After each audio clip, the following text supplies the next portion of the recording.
Hello दोस्तों, कैसे हैं आप? बहुत दिन से मैं ब्लॉगिंग करना चाह रहा था बट मुझे कोई टॉपिक नहीं मिल रहा था। बट लेकिन आज मुझे बहुत एक इंटरेस्टिंग टॉपिक मिला जो मेरे ऊपर खुद की बात है। जो ये घटना मेरे ऊपर खुद घटी है।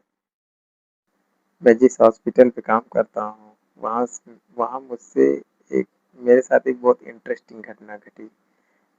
मैं सिस्टम पे काम कर रहा था बैठ के कंप्यूटर के सामने, जो कि कंप्यूटर में इंडेंट आता है और फिर वहाँ से पेशेंट के लिए मेडिसिन इशू होती है। तो मैं सिस्टम पे बैठ के काम कर रहा था। फिर उसके बाद मेरे साथ ऐसा हुआ कि काम ज़्यादा था, कॉल भी बज रहे थे, सिस्टम पे इंडेंट भी आ रहे थे। इस वजह से मुझसे एक पेशेंट का रिटर्न ले एक्सेप्ट करना मैं भूल गया, जबकि उसके पेशेंट का रिटर्न आया, मैंने मेडिसिन एक्सेप्ट की, बाकायदा पेपर था और मैंने रजिस्टर पे साइन भी की।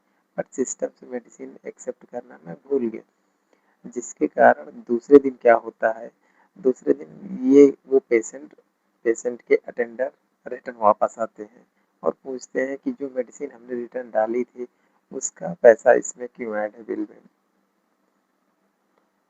तो फिर ये बात वो मैनेजमेंट से पूछता है।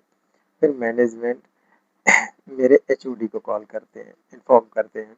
फिर फिर मेरे एचओडी के पास कॉल आया, फिर मेरा एचओडी मुझे बहुत डांट फटकार लगाई और फिर बोले कि जो मेडिसिन 1334 की जो मेडिसिन हो रही थी उसकी पेनाल्टी मुझे हॉस्पिटल को या मैनेजमेंट को देना पड़ेगा। तो फिर बोल रहे थे कि सारे स्टाफ से कंट्रीब्यूट करके देना पड़ेगा। तो देखो, सारे स्टाफ की मेहनत की कमाई है, उनकी कोई गलती भी नहीं, गलती एक ने की सजा सबको मिल रही है।